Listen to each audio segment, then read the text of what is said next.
Menangkap itu Ibtu Rusdiana. Dalam BAP tersebut mengatakan ikut menginterogasi. Apakah itu dibenarkan? Siapa pimpinan dia pada saat itu? Nah, gimana kita tiba-tiba ngegebukin anak orang gitu ya, maksa ngaku hanya dari keterangan satu saksi sama satu laporan polisi. Nah, tapi apa bukti itu kuat? Ada di situ ditemukan jejak DNA yang sangat vital ya. Dan saya yakin sebenarnya ini dicek nih Mas Uya. Cuman mau dibuka nggak? Datanya mungkin ada nih. Harusnya tidak ada alasan mereka untuk menghilangkan 2 DPO. Itu dakwaan jaksa itu bisa dibilang kabur itu. Maka kalau 2 hilang, kenapa Peggy masih ada? Apakah bisa tuh setengah palsu, setengah lagi benar? Bukan cuma peradilan, proses penegakan hukum juga mungkin yang diduga sesat. Kalau mereka berbohong dan mereka pelakunya, saya berdoa dan berharap Tuhan itu menyediakan neraka yang paling sempit dan yang paling panas buat mereka semua. Assalamualaikum warahmatullahi wabarakatuh. Ketemu lagi bersama saya Uya Kuya di LBU Lembaga Bantuan Uya. Ada Bang Martin Simanjuntak. Kemarin Bang Martin sempat berkomentar juga soal kasus Vina dan Eki Cirebon ya. Bang, dari kacamata hukum sebagai praktisi hukum, ada yang aneh nggak di kasus ini? Atau ada yang menggelitik nggak? Gimana ya? Hari ini saya juga dikasih bahan ya. Bahan ini juga akhirnya menjadi suatu penegasan juga bahwa memang ada yang kurang lengkap atau prematur dalam penanganan perkara di awal terkait kasus ini. Jadi kan memang awal ini dia bilang bahwa kecelakaan ya. Iya. Lalu ada yang kesurupan. Beberapa hari kemudian ditangkaplah para pelaku. Nah, dalam prosesnya ini ternyata yang menangkap itu ya salah satunya adalah ayahnya korban ya. Iya, polisi juga, kanit narkoba. Ibtu Rusdiana. Iya. Nah, yang jadi soal ini sekarang adalah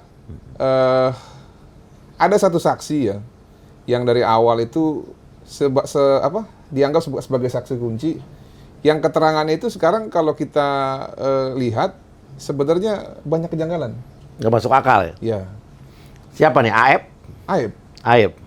Karena kan dia bilang katanya lihat dari jarak 100 meter. Ada yang ditimpukin. Iya. Habis itu dibawa ke lokasi kosong itu ya di belakang rumah. Yang ternyata rumah itu katanya ada orangnya ya. Ya itu perumahan, ada rumah-rumah sekitar situ. Nah, lalu disebutin namanya satu persatu. Nah, ternyata Aep ini punya juga konflik of interest di hari-hari sebelumnya sama para pemuda ini. Iya, katanya konon kabarnya pernah digerebek oleh pemuda-pemuda yang jadi tersangka ini karena bawa cewek ke dalam showroom. Katanya gitu. Terus katanya dibilang lihat dari jarak 100 meter lah. 100 meter itu kan kalau standar lapangan bola jauh, Pak.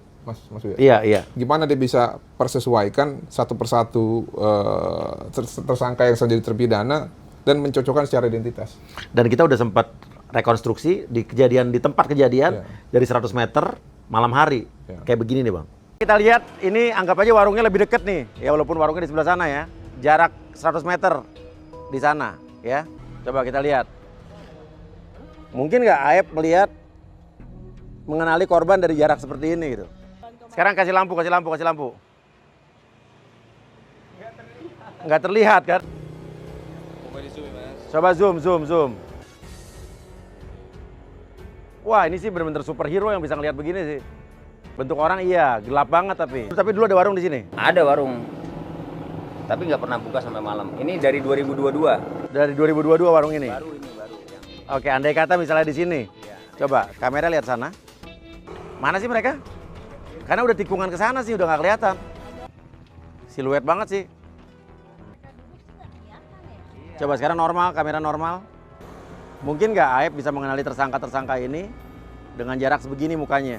Ya cuman bayangan orang nggak bisa kelihatan mukanya gitu. Mungkin Aep ini punya night vision dia di matanya atau mata kerasakti kan dia minum pil sakti itu jadi dia bisa lihat dengan jelas. Bagian dari Marvel.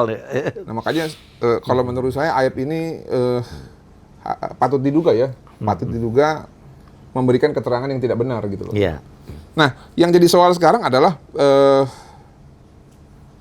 bagaimana bisa ya kalau memang benar nih. Tadi saya baca juga di BAP ada seorang ayah yang sedang berduka gitu ya, yang kebetulan juga petugas. Dalam BAP tersebut mengatakan ikut menginterogasi. Saya paham secara subjektif itu bisa dibenarkan, tapi secara normatif, secara profesionalisme pekerjaan, apakah itu benarkan. Nah, yang jadi pertanyaan sekarang adalah siapa pimpinan dia pada saat itu? Kenapa dibiarkan? Iya. Ya kan? Kalau kita lihat setingkat Polres berarti kan harusnya Kapolres atau Kasat Reskrim gitu ya. Iya. Lalu yang berikutnya, saya juga dengar ketika diminta keterangan orang-orangnya habis begini, babak belur. Ya, ada fotonya nih. Ya terlepas dari polisi mau mengakui atau tidak, intinya pasca diajukan pengaduan ke Propam kan mereka dipindahkan ke Polda Jabar. Berarti secara perkesesuaian bisa dibenarkan juga itu. Walaupun mungkin ada alasan ya katanya saling pukul lah segala macam, itu biasalah kalau alasan-alasan dari kawan-kawan ini kan. Iya. Tapi intinya beginilah.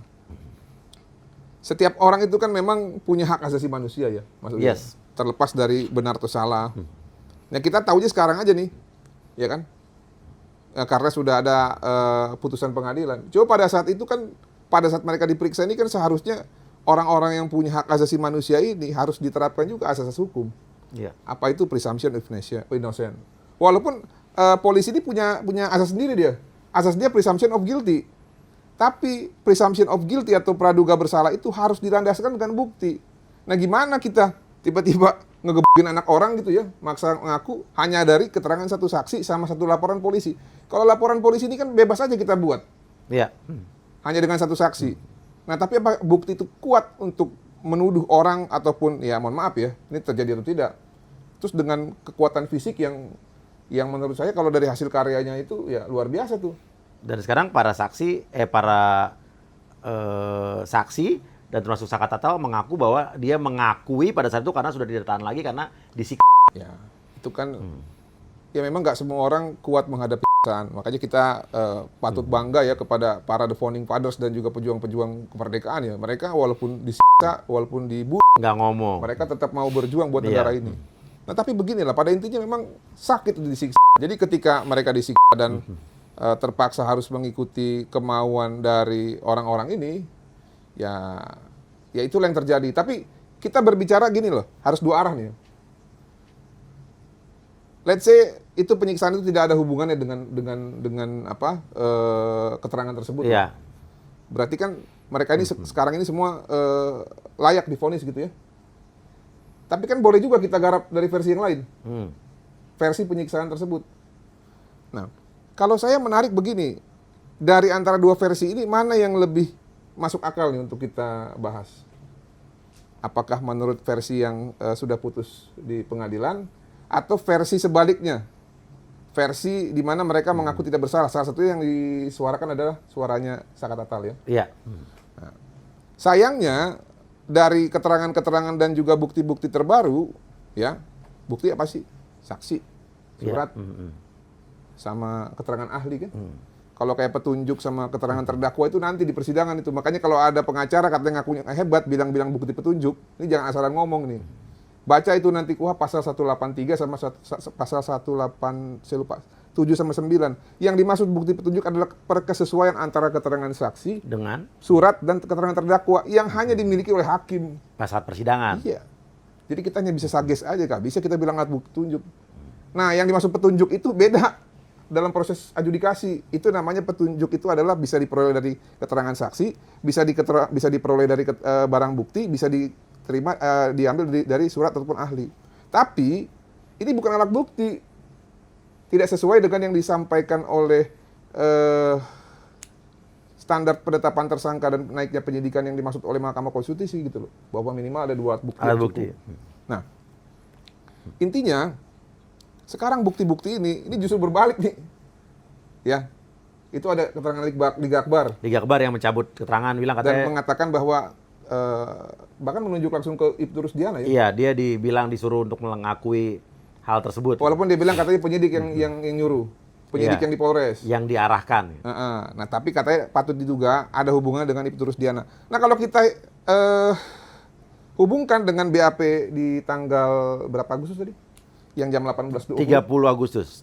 Yang di mana Pak Ibtu Rusdiana mengakui di BAP dia menginterogasi para tersangka. Ya berkesesuaian juga nih. Nah, makanya ada keterangan Liga Akbar, saya lupa keterangan satu saksi lagi yang pernah menyampaikan di ini pun mereka cabut keterangan. Iya. Nah ini kan berbalik nih. Berarti sekarang buktinya kurang. Nah gimana kalau ternyata para orang-orang ini mencabut keterangan yang Sebenarnya gini, kalau secara konteks kitab undang-undang hukum pidana, mereka ini mengatakan ini resikonya besar loh. Ada pasal 242 KUHP di mana apabila seorang saksi menyampaikan keterangan yang tidak benar di depan persidangan di bawah sumpah, itu 9 tahun penjara tuh. makanya mereka resiko sebetulnya kan? Mereka mau merubah keterangan resiko. Iya. Makanya kalau ada yang bilang, oh jangan-jangan dia begini begitu, ya silakan dibuktikan. Tapi Masa dia mau mengorbankan ketika dia dirinya mencabut sendiri, ya? keterangan itu, berarti kan dia berkata-kata bohong pada keterangan Iya sebelumnya. Nah ini beresiko dihukum 9 tahun.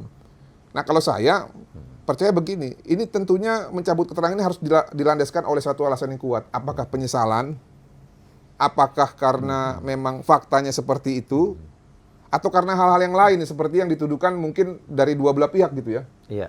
Kalau saya sebagai orang yang selalu berusaha untuk jadi orang baik, kalau saya menyesali sesuatu, ya itu biasanya didasarkan karena saya tahu fakta dan saya menyesal. Telah ngomongin Karena tidak telah melakukan yang sebenarnya. sebenarnya. Kalau saya ya, kalau orang lain saya nggak tahu.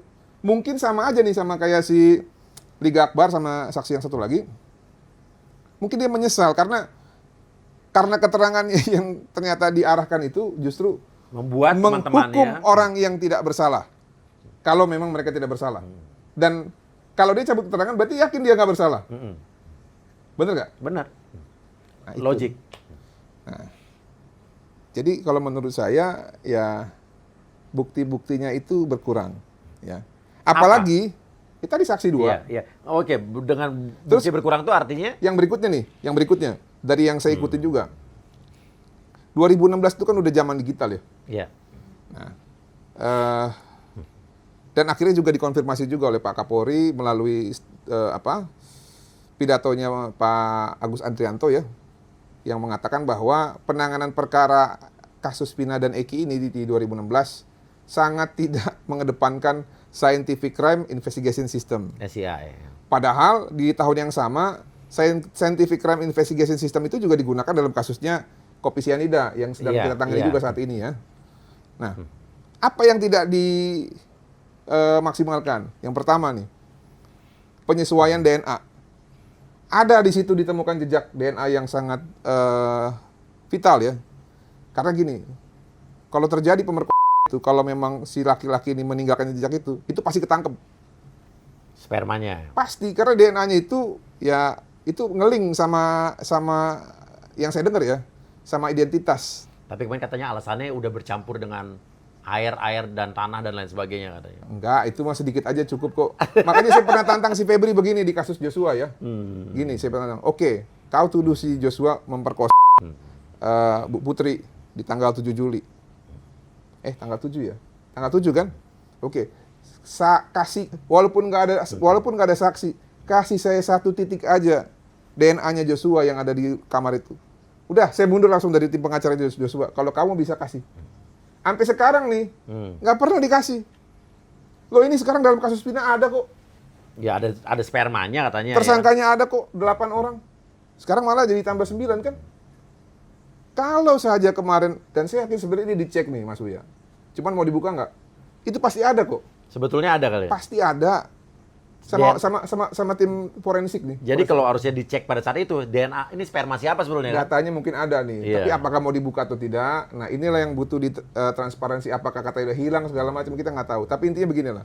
Kalau itu memang sudah masuk ke dokes atau masuk ke rujukan rumah sakit kepolisian untuk di forensik dan untuk dilakukan visum, harusnya datanya ada. Dan saya yakin sepertinya sih kalau tidak dicek itu, ya mohon maaf, kita jadi negara yang paling bodoh gitu loh. Atau mau dibodoh-bodohin gitu ya. Iya, iya. Nah, yang berikutnya, digital forensik. Itu kan titik banyak gitu. Iya. Antara titik jembatan, antara titik terakhir di kebun. si Eki dan almarhum Vina berdua ini pamit dari kawan-kawannya. Lalu yang mengarah ke kebun, oke lah di kebunnya nggak ada gitu ya, sama DSD. Tapi kan bisa di-tracking. Sekarang nih, copet aja kalau mau ditangkap emang dari mana? Dari data lantas. Pernah nggak dibuka itu? Ada nggak? Saya pikir sebenarnya mungkin ada gitu ya. Tapi mungkin jangan-jangan nih, mungkin hasilnya tidak memuaskan, jadi nggak dipakai. Sama seperti jejak DNA tadi. Iya. Nah, cuma apakah kita memang hanya mencari bukti hanya untuk menghukum orang yang Kita yakini. sudah kita yakini, Iya. atau kita mau mencari kebenaran material? Nah, kalau kita mau cari kebenaran material, bukti itu harus dipakai dua arah. Bukti yang memberatkan dan bukti yang menguntungkan haruslah dipergunakan dua-duanya. Supaya apa? Supaya tergenapi yang disebut dengan azas hukum. Yang pertama, audi et alteram partem. Tempatkan kedua belah pihak secara berimbang. Lalu yang kedua, kepastian hukum, keadilan, dan kemanfaatan itu tergenapi. Kalau seperti ini kan, ya wajar aja orang sekarang jadi ragu. Karena awalnya isunya untuk keadilan bagi korban, sekarang bergeser nih. Iya. Film ini udah bergeser esensinya. Jujur aja. Sekarang justru mencari keadilan untuk seluruh pihak, termaksud pelaku yang diduga sebagai korban peradilan sesat. Iya. Bukan cuma peradilan, proses penegakan hukum juga mungkin yang diduga sesat. Jadi wajar aja sih kalau menurut saya masyarakat itu jadi terbangun gitu empati dan simpatinya sehingga bersuara. Ini isu ini udah 2 bulan masih trending topik. Iya. Dan selain itu juga selain Kapolri menyesalkan bahwa tidak dilakukan SCI, dia juga bilang bahwa penghilangan 2 DPO ini juga terlalu terburu-buru. Oh pasti. Kok bisa sih Bang? Coba. Dari kacamata hukum, 2 DPO yang tiba-tiba yang tadinya ada ditetapkan di tahun 2016 itu, tiba-tiba sekarang ya 2 DPO-nya dinyatakan fiktif atau hilang. Dan ada satu lagi yang orang lupa ngebahas. Di tahun itu ada lagi nama 2 DPO, Andika dan juga Panji. Yang tidak disebut-sebut sampai sekarang. Tapi ada datanya. Ini kita kasih lihat. Nah, itu tidak disebut-sebut sekarang. Artinya kan DPO itu ada 5 sebetulnya. Tapi yang disebut sekarang cuma 3.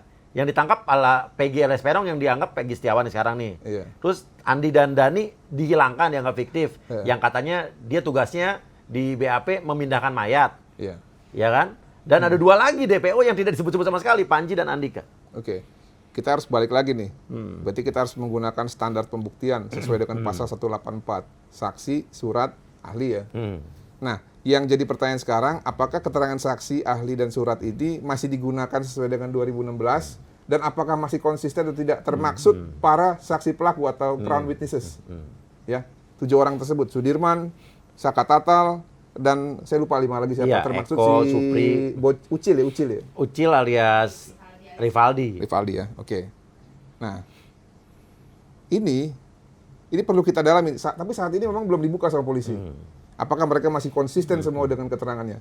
Tapi kalau kita lihat dari gambarannya Sudirman, ya, terus gambarannya Sakal, seharusnya sih yang 6 lagi 7 termasuk Sudirman yang di dalam itu suaranya sama Saka. Tapi kita nggak tahu juga Mas ya. Yang intinya beginilah. Kalau asumsinya mereka masih menggunakan keterangan sesuai dengan fakta persidangan yang didasarkan oleh penyelidikan di 2016 yang mengarah kepada Peggy alias Peron, yang sekarang dituduhkan kepada tersangka Peggy Setiawan, ya, harusnya tidak ada alasan mereka untuk menghilangkan 2 DPO. Karena di dalam pasal 143 dan 156 kan yang namanya dakwaan itu harus cermat, jelas, dan lengkap, dan harus sesuai dengan kompetensi relatif tuh. Maksudnya di mana pengadilan negeri tersebut diselenggarakan ya sesuai dengan lokus dan tempus. Nah sekarang yang jadi pertanyaan, ini kan kalau secara konstruksi dakwaan, kan perbuatan para pelaku ini yang dituduhkan 340 pasal 55 ayat 1 ke 1, kan ada jelas tuh perbuatannya apa saja kan? Dan namanya pasal 551 ayat ke 1 tuh harus ada persamaan kehendak atau meeting of mind. Nah kalau tiba-tiba hilang 2, ya, ini 2 hilang. Rentetan yang lain gimana nih? Gimana menghubungkannya? Apalagi 340 ini delik material. Ada ajaran kausalitas di situ. Yang saya lakukan dengan dampaknya itu harus ada hubungannya. Jadi kalau saya dibilang orang, siapa yang saya pakai apa, dan apakah dia mati atau tidak. Dan saya bareng-bareng sama orang. Nah, kalau tiba-tiba yang bareng-bareng atau nggak yang bersama-sama saya tiba-tiba dihilangkan, berarti kan bukan pasal 551 ke 1. Berarti saya sendirian. Tidak ada turut serta. Itu dakwaan jaksa itu bisa dibilang kabur itu. Obscure libel.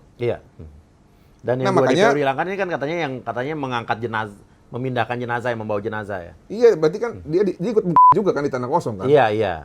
Berarti kan kalau misalnya dihilangkan artinya Ya, nggak ada yang ngebawa itu kan. Berarti dakwaan jaksa tidak sempurna. Kalau Iya.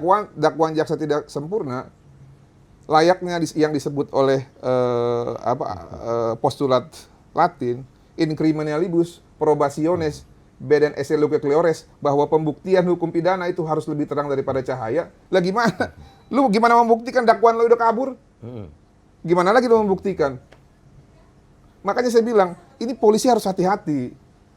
Kalaupun dia bilang DPO itu tidak ada, jangan dia sampaikan di press release. Buat di persidangan, bikin memo bahwa berdasarkan fakta dan pemeriksaan terbaru, kami menemukan adanya indikasi kuat bahwa tidak ada DPO yang lain. Biar nanti pengadilan yang ngomong. Kalau polisi ngomong, lu siapa? Emang lu bisa nafsi hukum? Gak boleh. Lu tuh cuma petugas. Jadi Hukum itu salah bukan di kaprah tangan nih. lu. Nah, mungkin kebiasaan mereka suka begitu, menganggap punya power. Nggak bisa. Makanya saya bilang, kayak contoh Pak Arianto Sutadi.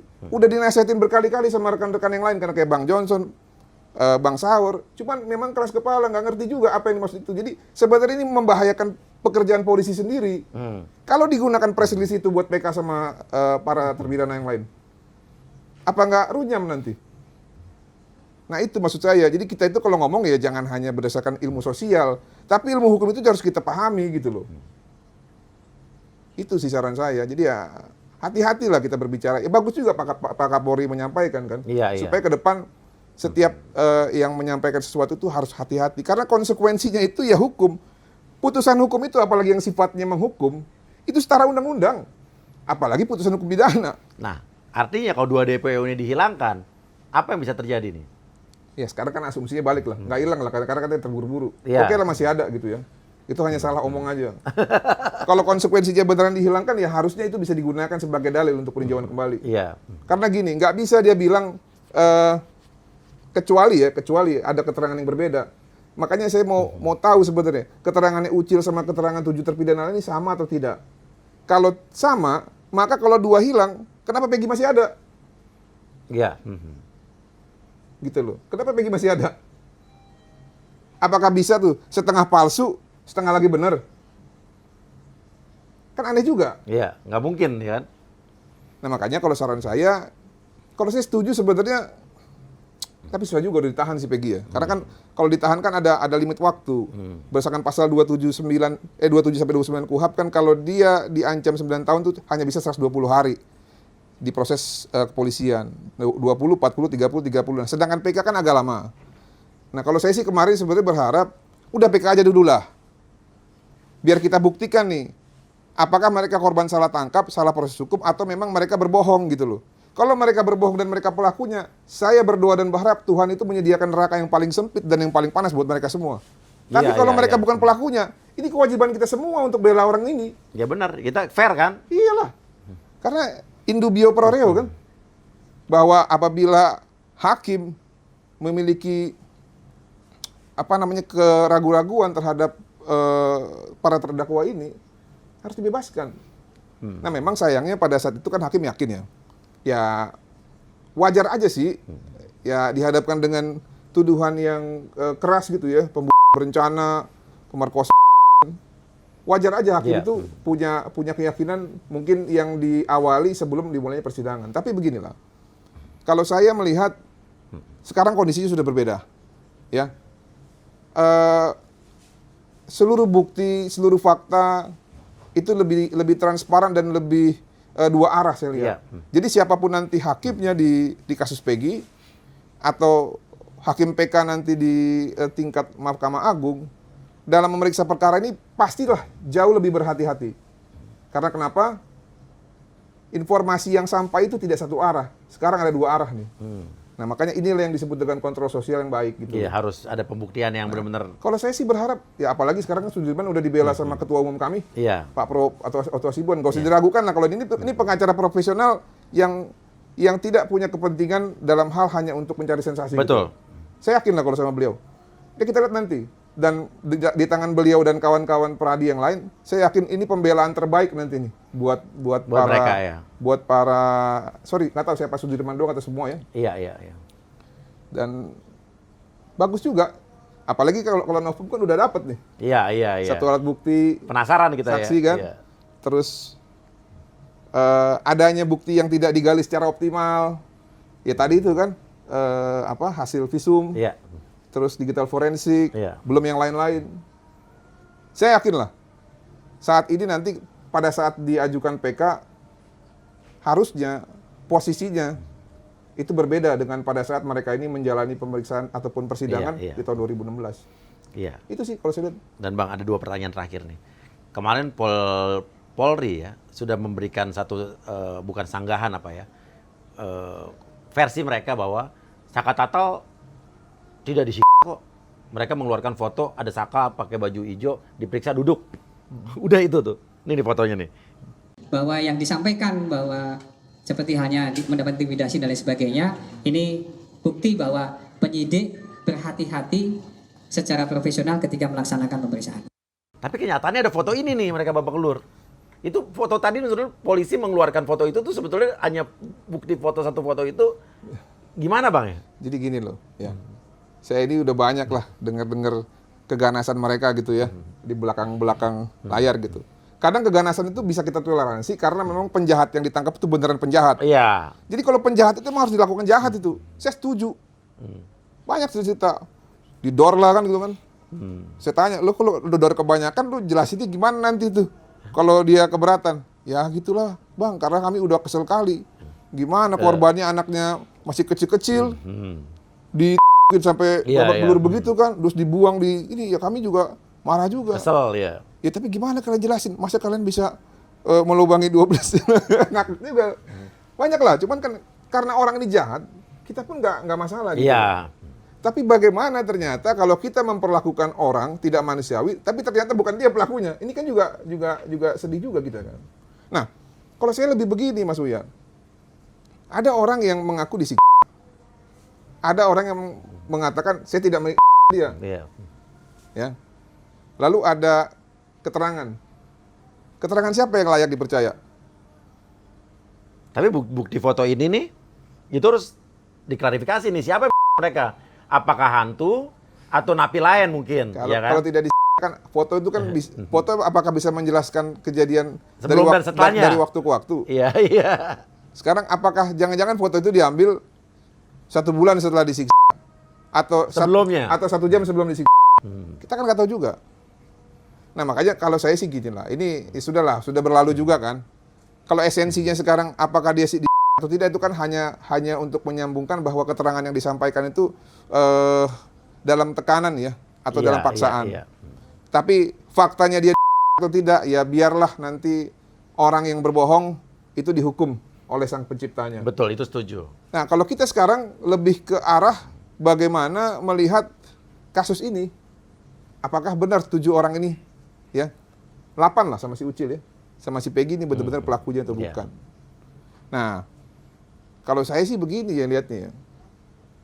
Kalau ini nanti diperiksa dengan benar ya, apalagi keterangan 2 saksi yang dicabut ini juga dijadikan novum gitu ya.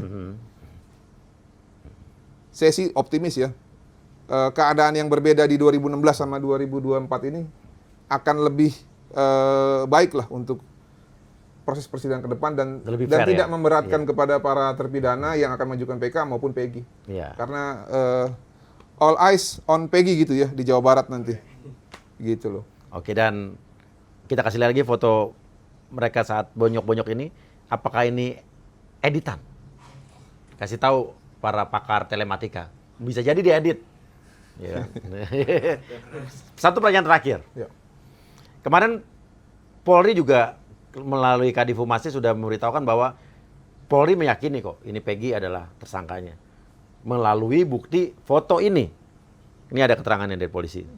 Ini adalah foto Peggy tahun 2016. Oke. Ini yang diambil penyidik ketika penggerbekan di sana, difoto dan ditunjukkan sama pelaku dan di BAP di dalam BAP itu menyebutkan bahwa ya ini Pak, ini Peggy Pak.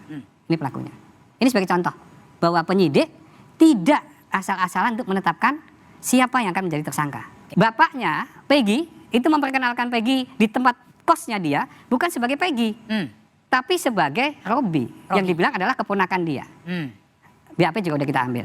Tanda kutip, tanda tanya. Kalau emang itu anaknya, Kalau emang itu tidak ada masalah, kenapa harus pakai nama yang lain? Katanya dengan foto itulah di tahun itu yang diambil dari rumahnya, saksi meyakini bahwa ini pelakunya gitu. Oke. Foto itu yang menjadikan bukti kuat bahwa Peggy ini sekarang mereka tangkap dan jadi tersangka. Oke, itu Gimana? jawabnya gampang. Ya. Pada saat film ini ditayangkan, kalau nggak salah tanggal 10 Mei ya. Saya nonton tuh premiernya. Nggak lama Polda Jabar itu kayak kebakaran jenggot dia. Oh, kami sudah maksimal segala macam. Sehari kemudian nerbitin DPO. Coba lihat DPO-nya, ada fotonya nggak? Nggak ada. Nggak ada. 3 DPO itu tidak ada fotonya. Bahkan sampai dengan Peggy ditangkap nggak ada fotonya. Foto itu dirilis hanya beberapa jam atau 4 jam setelah Peggy ditangkap, dan rambutnya itu tidak sesuai dengan Ciri-ciri DPO. ciri-ciri DPO. Yang satu bilangnya bergelombang atau keriting, satu lagi bilangnya lurus. Nah kalau sekarang ada foto, dia bilang ini sama kayak Peggy ya. Itu seperti Kenapa kayak, nggak foto itu ditampilkan? mohon maaf ya, kayak anak kecil. Lu pernah pergi ke Australia nggak? Pernah. Lu pernah pergi ke Switzerland nggak? Pernah.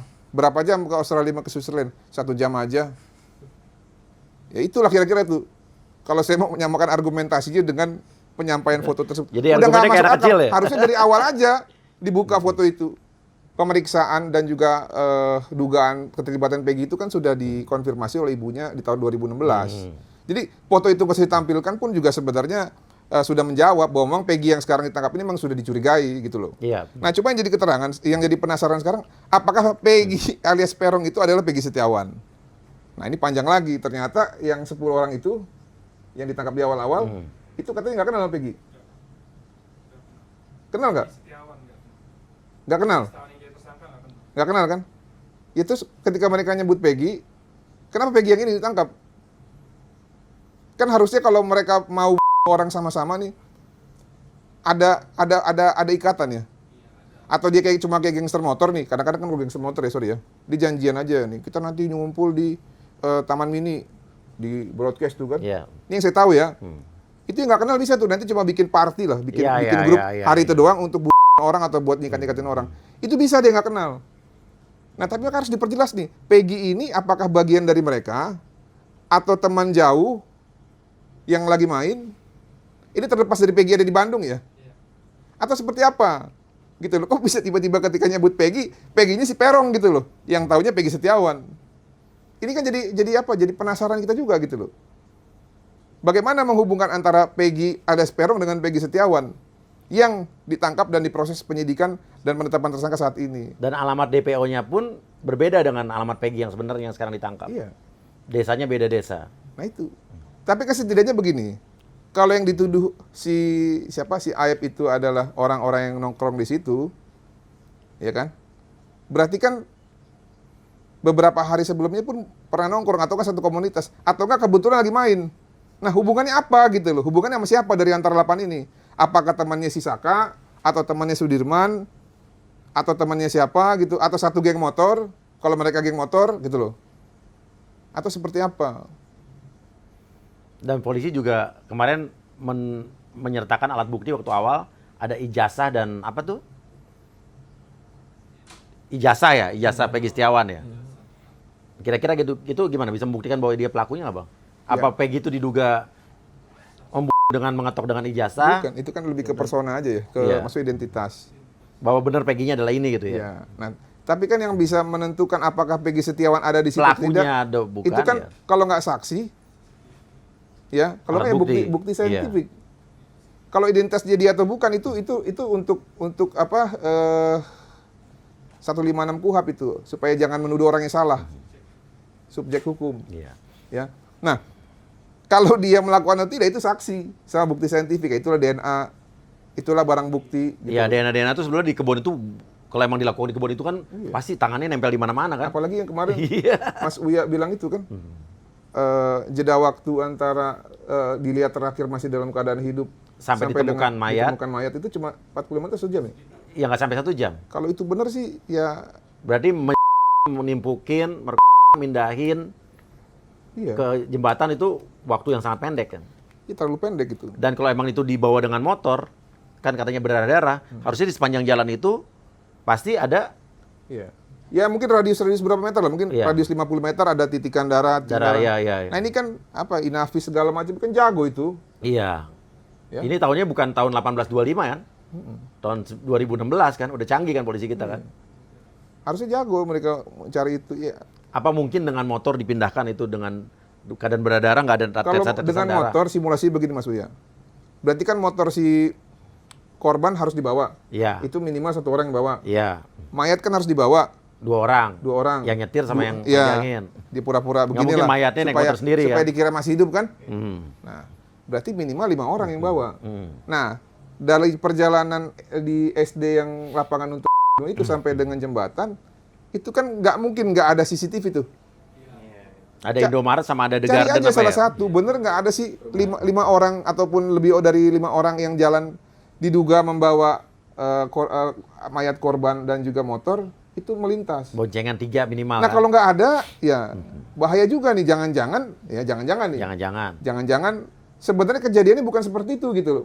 Mungkin dia berantem, terus dikejar, tapi tempatnya bukan di situ. Nah, ketika dia berantem, abis itu dikejar, nabrak dia nyungsep. Lalu yang ngejar itu kabur gitu loh. Kan bisa juga begitu, tapi udah dulu. Masuk akal juga gitu. Nah, ya ini kan kita berandai-andai. Andai-andai ya.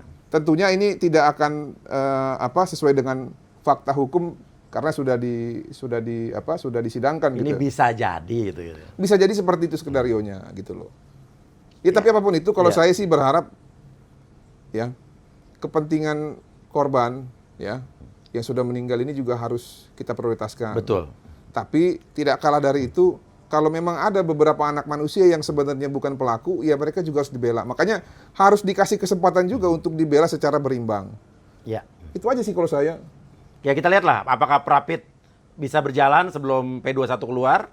Karena kalau P21 keluar Prapit batal ya. Enggak. Jadi kalau P21 itu kan berarti berkas sudah diterima jaksa. Ya. Nah sebenarnya jaksa itu ya tergantung nih. Jaksanya ini apakah benar-benar profesional atau tidak? Apakah berkas dan juga hasil pemeriksaan yang dikasih oleh penyidik kepada jaksa itu sudah dianggap lengkap dan layak untuk disidangkan? Iya. Nah tapi kan kalau kita lihat kemarin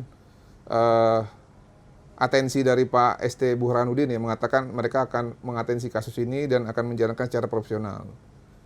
Kata-kata itu wajib kita hargai ya. Iya. Tapi apakah implementasinya seperti apa ya nanti kita lihat ke depan. Tapi yang pasti begini, di dalam saya lupa pasal berapa itu di KUHP. Yang dimaksud pra peradilan itu kan adalah bisa gugur apabila proses pemeriksaan pokok perkara atau pokok perkara itu sudah dilakukan ya. Iya. Tahu nggak Mas Uya tafsirnya itu secara sempit seperti apa? Yang dimaksud? Gimana? Jadi di dalam prakteknya salah satu putusan Prapit ya itu kami pernah 2 kali kena tuh. Yang dimaksud dengan mulai diperiksa itu adalah ketika jaksa melimpahkan berkas itu ke pengadilan. P21. Bukan. Kalau polisi kan Oh P18, P19. bukan. Saya lupa tuh Iya. kodenya kode berapa.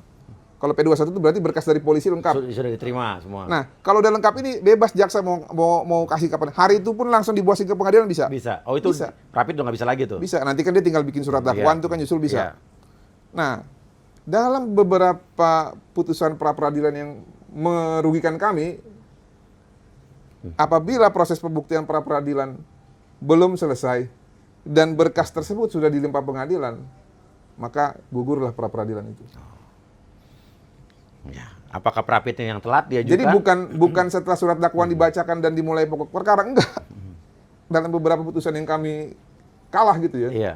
Itu once udah dilimpah aja, keluar nomor register pengadilan, udah dimulai itu. Udah selesai Prapit nggak? Kan banyak dulu yang menafsir sebelum dibacakan dakwaan, makanya kadang-kadang terdakwanya, ya mohon maaf nih, ya mungkin tiba-tiba berak di celana gitu kan, atau diare gitu kan, iya. ditunda seminggu, enggak. Dalam beberapa yang kami Udah kalah dilimpahkan, begitu. udah itu bisa. Nah, ngelimpah berkas tuh gampang banget. Bisa hari itu ya Sekarang sama ya? P21, nanti sejam kemudian dilimpah ke pengadilan pun bisa. Bisa. Nah, saya berharap sih tidak terjadi demikian lah. Iya. Karena ya, saya bilang tadi, kasihlah kesempatan para penegak hukum yang lain ya, dalam hal ini adalah advokat, untuk membela orang yang mungkin saja tidak bersalah gitu loh. Tapi mungkin juga dibersalah. Iya. Nah, kasihlah kesempatan dulu. Supaya apa? Ya kalau memang ternyata kasus ini tidak layak disidangkan di pokok perkara, ya ngapain? Iya, benar. Biar aja putus di pra-peradilan. Tapi kalau ternyata nanti di pra-peradilan kalah, ya kasihlah kesempatan nanti untuk diperiksa dan diadili secara berimbang di Pengadilan Negeri Cirebon. Berarti saya nggak tahu apakah, karena lokusnya kan di Cirebon, berarti akan dibalikin ke Cirebon nanti. Apa di Bandung ya? Kalau di Bandung saya pikir, Enggak ya? tapi kadang-kadang ada juga sih yang namanya diskresi ataupun kewenangan Mahkamah Agung. Bisa aja ditaruh ke Bandung, tapi itu pakai peraturan pelaksana. Kayak dulu kan contoh nih, kasusnya Habib Rizik Syihab kan, harusnya kan di Bogor, disidang di Pengadilan Timur. Itu kan ada semanya kalau nggak salah, atau perma itu. Nah, tapi kalau saya berharap di mana dia melakukan dan di mana banyak saksi-saksi itu yang paling banyak adalah di Cirebon. Ya sesuai dengan asas peradilan pidana ya. Sederhana, cepat, biaya ringan, ya harusnya di Cirebon. Kan nggak mungkin para saksi nanti harus ke Bandung kan? Iya, repot lagi. Jadi bagusnya di Cirebon supaya permasalahan di Cirebon itu diselesaikan di Cirebon. Iya. Kita lihatlah ya bagaimana ke depannya ini ya. Silakan kasih komen, ini obrolan sangat menarik sekali hari ini dari kacamata praktisi hukum Bang Martin Simanjuntak. Kasih komentar. Terima kasih. Wassalamualaikum warahmatullahi wabarakatuh. Waalaikumsalam. Kaulah cinta pertama di hidupku, kan abadi.